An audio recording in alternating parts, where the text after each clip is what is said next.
Job. सबसे पहले कोई भी बात शुरू करने से पहले जान पहचान होनी बहुत ज़रूरी है। और जान पहचान से पहले एक प्रॉमिस कि आपस में कोऑर्डिनेशन होना चाहिए कि मैं आप लोगों से बात कर रही है तो आपको समझ में आ रही है, तो मुझे रिस्पॉन्स मिलना चाहिए। Got it? Yes. Okay, ready? Yes. Cool. सबसे पहले मेरा नाम डॉक्टर रोशनी टाक है। मैं नेचुरोपैथिक डॉक्टर हूँ बाय एजुकेशन और पिछले 15 सालों से एंटरटेनमेंट इंडस्ट्री में काम कर रही हूँ। That is acting, modelling, film making, production, anchoring और जितने भी सिमिलर फील्ड्स होते हैं इससे रिलेटेड। जैसे आप लोग यहाँ बैठे हुए हो और आपको लग रहा है मैम आए हैं, कितना सही है सब, मैम ने क्या काम किया है, मैम को कोई प्रॉब्लम नहीं हुई होगी। लगता है किसी को ऐसा नहीं कि मैम को कोई प्रॉब्लम नहीं हुई होगी? किस किस को लगता है? हाथ ऊपर करेंगे। नहीं हुई होगी? तो मैम अपनी स्टोरी बता दे कि मैम एक राजपूत फैमिली से है। सोनल मैम कनेक्ट कर पाएंगी। राजपूत फैमिली में सबसे ज़्यादा रिस्ट्रिक्शंस होती हैं। भले ही राजा महाराजा चले गए लेकिन राजा समझने से पीछे नहीं हटते। राजपूत तलवार हाथ में ही रहती है, चाहे कितने भी पढ़ लिख जाएं। So when I asked my dad कि मुझे एक्टिंग करनी है, तो उन्होंने मुझे बोला जाकर देखो, वहाँ मिरर लग रहा है, देखो। पेरेंट्स ऐसे ही बोलते हैं अपने बच्चे को, nothing big deal.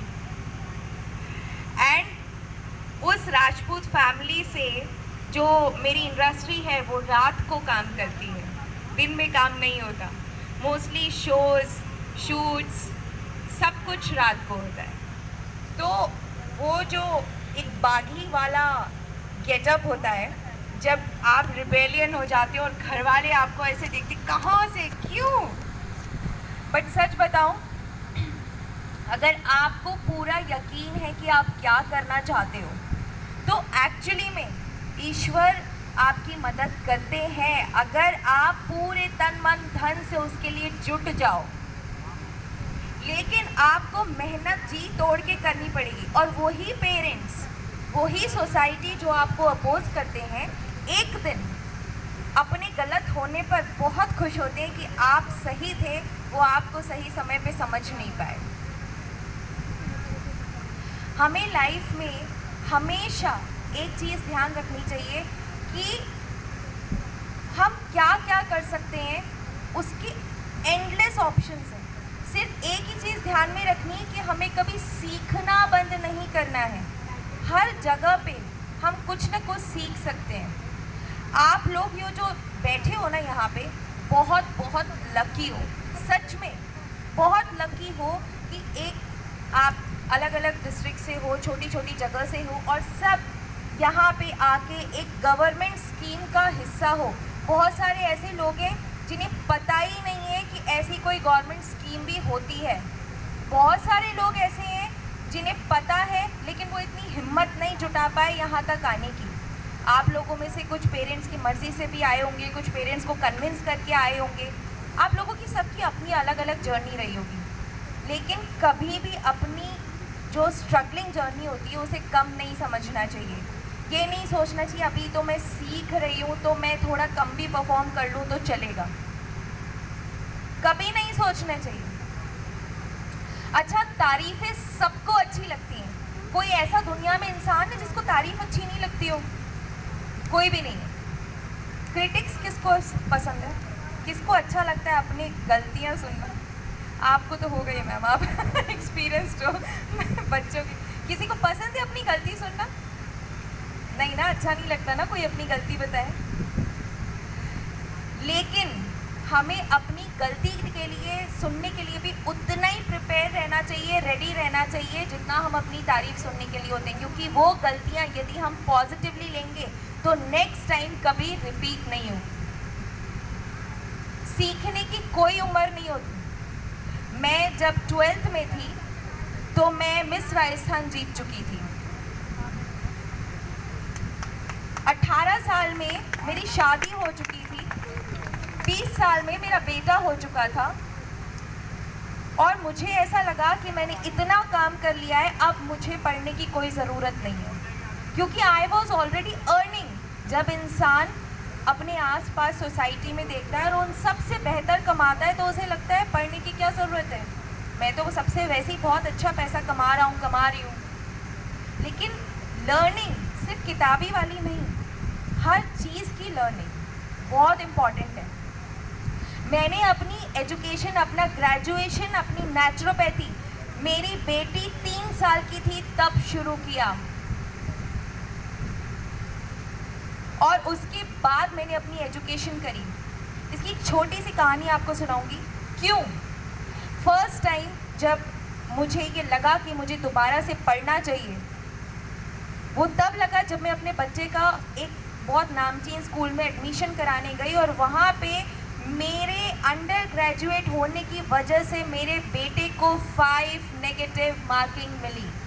First thought, मुझे पढ़ना चाहिए। Education, skills, learning is very important, very very important. वो आपसे कोई चोरी नहीं कर सकता।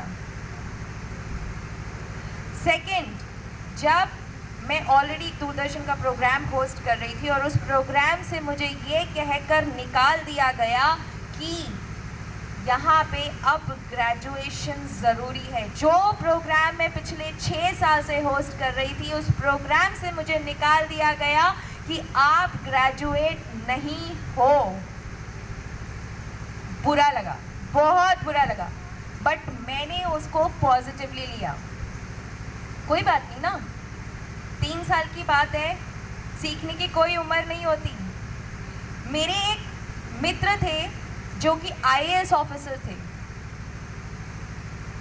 यहाँ पे बैठे कुछ लोग जान जाएंगे इसलिए नाम नहीं लूँगी।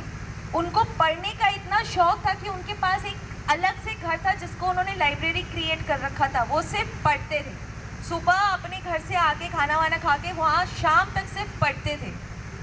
और एक आईएएस ऑफिसर होने के बाद वो एमबीए कर रहे थे और पीएचडी कर रहे थे। मेरा एक बहुत क्यूरोसिटी से भरा हुआ सवाल था, सर आपको क्या ज़रूरत है? एक आईएएस ऑफिसर की तो ऐसे खिदमत में इतने लोग खड़े होते हैं, मिलने के लिए अपॉइंटमेंट लेना पड़ता है, आपको क्यों पढ़ना है? तो कहते क्योंकि मुझे पढ़ना, नॉलेज, स्किल सीखना अच्छा लगता है। वो था मेरा टर्निंग पॉइंट, जहां मैंने सोचा कि मेरी तो अभी उम्र ही क्या है जब एक 58 साल का आईएएस सक्सेसफुल ऑफिसर ये सोचता है कि मुझे पढ़ना है सीखने के लिए, तो मेरी तो उम्र ही क्या है। ये था मेरा टर्निंग पॉइंट। और आज भी सोनल मैम जानती है कि मुझे पढ़ना अच्छा लगता है, तो मैं कुछ एक्टिविटीज़ में लगी ही रहती हूँ। महाभारत में एक मार्मिक कांड है। यहाँ पे कितने लोग भगवान को मानते हैं? कितना मानते हो? अच्छा चलो, इससे पहले एक छोटी सी इस बात को चेंज करके पहले एक और बात बोलती हूँ। करीना कपूर का नाम किसने सुना है? कैटरीना कैफ का? सर आपने तो सुना होगा, ऐसे हाथ तो खड़ा करना पड़े। अरुणिमा सिंह का नाम किसने सुना है? आपने हाथ खड़ा किया है, मालूम है स्टोरी? किरण बजाज का नाम किसने सुना है?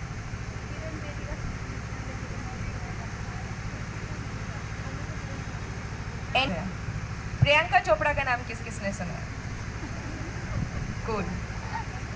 अगर मैंने ये जितने भी नाम लिए तो इसमें मैं अगर इक्वलेंट नाम बोलूँगी तो प्रियंका चोपड़ा का, क्योंकि वो सेल्फ मेड हैं। उन्होंने पढ़ाई भी की है और उसके साथ अपना स्ट्रगल, अपनी जर्नी खुद की है। लेकिन ये जो नाम मैंने बोला, ये एक सक्सेसफुल बिजनेस वुमेन है। कौन कौन सुनना चाहता है कहानी? आपको अपनी सी लग सकती है। एक छोटे से गांव, एक छोटे से डिस्ट्रिक्ट में एक 12 साल की बच्ची की ज़बरदस्ती शादी करा दी जाती है। उसके मामा एक रिश्ता लेकर आते हैं, घर वालों को लगता है कूल है, शादी कर दी जाती है। शादी के बाद वहाँ पे एक अब्यूसिव मैरिज का वो शिकार होती हैं। उनके पिताजी उनसे 2 साल बाद मिलने पहुँचते हैं और मिलने पहुँचने पर देखते हैं कि मेरी बच्ची का बुरा हाल है। वो अपनी बच्ची को पहचान भी नहीं पाते। उनके पिताजी समाज के खिलाफ जाके अपनी बच्ची को अपने घर वापस ले आते हैं। वो बच्ची जब घर आती है तो मोहल्ले वाले, अड़ोसी पड़ोसी, सोसाइटी क्रिटिसाइज करती है कि क्या हुआ तुम्हारे साथ, क्या हुआ तुम्हारे साथ। वो बच्ची को जीने की इच्छा ही ख़त्म हो जाती है और वो बच्ची सुसाइड करने पहुंच जाती है। एक जो खटमल मारने की दवाई है वो केमिस्ट से ला के पी लेती है, लेकिन बच जाती है। जब बच जाती है तो उसके घर वाले पूछते भाई क्यों, तो बोलती मुझे कुछ करना है, इस गांव में क्या करूं, कोई ऑप्शन नहीं है। वो बच्ची मुंबई आती है अपने गांव से, उसके पेरेंट्स को जैसे तैसे कन्विंस करती है। वहाँ पे उसका कोई कज़न, मामा, चाचा जो भी रहते हैं वो उनको, आप जैसे अभी ये डिज़ाइंस बताए थे, ऐसे फैक्ट्री होती है, उस फैक्ट्री में पर पीस रेट पे काम ढूंढने जाती हैं, लेकिन इतनी नर्वस हो जाती हैं कि कैंची नहीं चलती, मशीन ही नहीं चलती। वहाँ पे भी नौकरी नहीं मिलती, धागा काटने का 2 रुपए पर डे का काम करती हैं। और फिर कुछ दिन बाद उन्हें रियलाइज होता है कि मेरा फियर ख़त्म हो गया है, अब मैं कर सकती हूँ, मशीन पे बैठ सकती हूँ, मशीन चला सकती हूँ। और फिर वो मशीन चलाती हैं और एक दिन अचानक ऐसा होता है कि उनके पास उनको पता चलता है कि मेरी बहन वो एक कैंसर पेशेंट है। अब उनको ये पहले से ही पता है कि मैं मेरी बहन को बचा नहीं पाऊंगी क्योंकि बहुत पैसे चाहिए, बहुत ज़्यादा पैसे चाहिए, लेकिन वो हिम्मत नहीं आती। अनफॉर्चुनेटली वो अपनी बहन को नहीं बचा पाती, लेकिन ये संदेश सीख लेती है कि पैसा बहुत ज़रूरी है, सिर्फ पेट भरना काफ़ी नहीं है।